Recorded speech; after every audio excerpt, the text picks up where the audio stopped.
Hello everyone, welcome to my channel. आज हम पढ़ेंगे क्लास 7th हिंदी का 20 चैप्टर। यह हिंदी का लास्ट चैप्टर है, विप्लव गायन।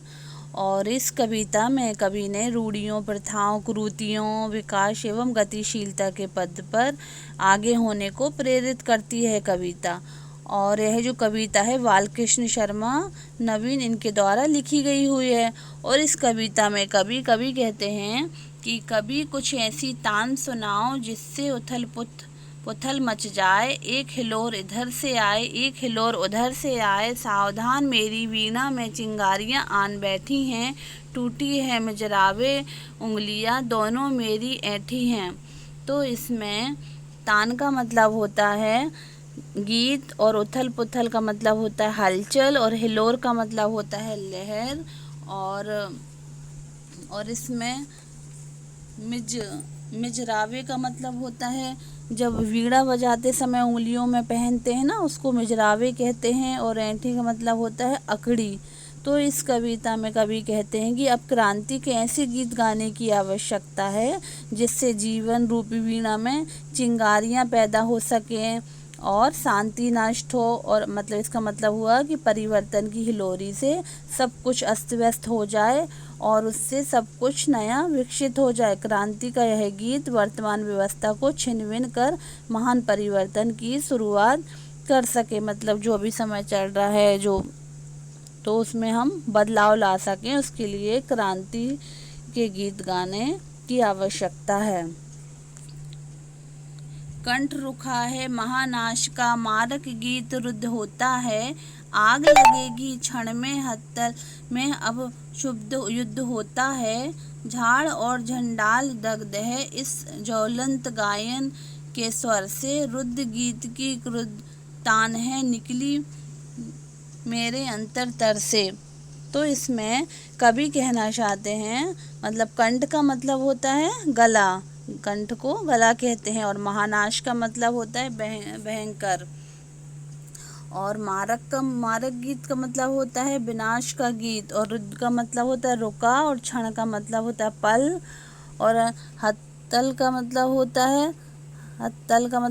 अंतरतम, मतलब हृदय की जो गहराई होती है उसको कहते हैं। और क्षुब्ध का मतलब होता है चिंतित होना। और दग्ध का मतलब जले हुए। और अंतरतर का मतलब होता है हृदय की गहराई।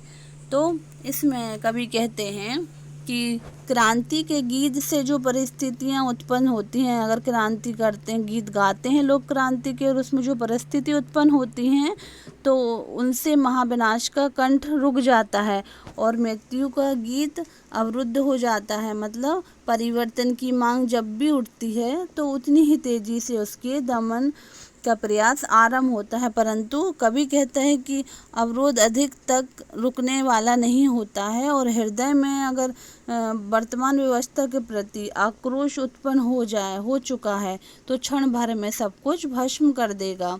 और जैसे ही आक्रोश फूटता है और हृदय में रुकी हुई क्रांति की जैसे तान निकलती है तो उस ज्वलन गीत के स्वर से समस्त अवरोध नष्ट हो जाते हैं। और जैसे जो रूढ़ी और कुरीतियाँ पलक झपकते ही समाप्त होती हैं। अब हमारे देश में तो कितनी रूढ़िवादी लोग रहते हैं, कुरीतियाँ पुरानी चली आ रही हैं, तो वो जब क्रांति चालू हो जाएगी उसके सब गीत गाने लगेंगे तो ये पलक झपकते ही सब समाप्त हो जाएगा। कण कण में है व्याप्त वही स्वर, रोम रोम गाता है वह ध्वनि, वही तान गाती रहती कालकूट पड़ी की चिंतामणि।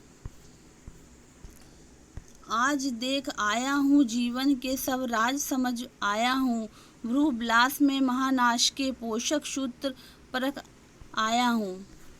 तो इसमें व्याप्त का मतलब होता है समाया हुआ, और स्वर का मतलब होता है आवाज़, और ध्वनि का मतलब होता है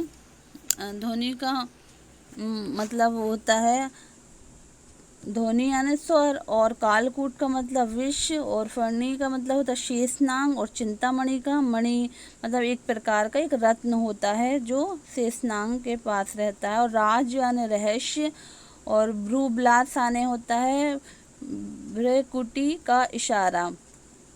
और पोषक सूत्र का मतलब होता है शक्तिदायक तत्व, और परख का मतलब होता है पहचान। परख का मतलब होता है पहचान। तो इसमें कवि कहते हैं कि क्रांति का स्वर समस्त जगत के कण कण में समा जाता है। जब बोलते हैं जब क्रांति जब चालू हो जाती है, जब समस्त जगत के कण कण में समा जाता है, तो फिर हम मतलब हर ओर से उसी की मतलब सभी तरह मतलब ध्वनि सुनाई देने लगती है। जब सब क्रांति में सब शामिल हो जाते हैं तो सभी तरफ से मतलब ध्वनि सुनाई देती है। मतलब जिस प्रकार से जैसे शेषनाग को मणि की चिंता में डूबा रहता है, उसी प्रकार समस्त जो मानव समाज है तो वो नव निर्माण के चिंतन में मतलब बदलाव के लिए वो भी चिंता में डूबा रहता है। तो कभी समाज में बदलाव लाने की परिस्थितियों से मतलब वो तो परिचित है पूर्व, लेकिन मतलब वो कहते हैं कभी कि विचारों और नज़रियों में आए हुए परिवर्तन से महाविनाश का आरंभ हो जाएगा, और इसके बाद ही राष्ट्र और समाज का मतलब नवनिर्माण संभव हो सकेगा, और जो पुरानी रूढ़िवादी सोच है वो सब बदल सकेगी। और इसमें विप्लव गायन जड़ता के विरुद्ध विकास एवं गतिशीलता की कविता है, और विकास और गतिशीलता को अवरुद्ध करने वाली प्रवृत्ति से संघर्ष करके कवि नया सृजन करना चाहता है। इसलिए कवि विप्लव के माध्यम से परिवर्तन की हिलोर लाना चाहता है। तो इस कविता में जो रूढ़िवादी हैं, जो प्रथाएं पुरानी चली आ रही हैं, तो उसके बारे में बताया गया। और विकास एवं गतिशीलता मतलब विकास हो देश का, समाज का, तो उसके गतिशील हो तो समाज में, इसके लिए ये कविता हमें प्रेरित करती है। तो बच्चों, यह वीडियो आपको कैसा लगा? अगर अच्छा लगा हो तो लाइक करिएगा, सब्सक्राइब करिएगा। Thank you.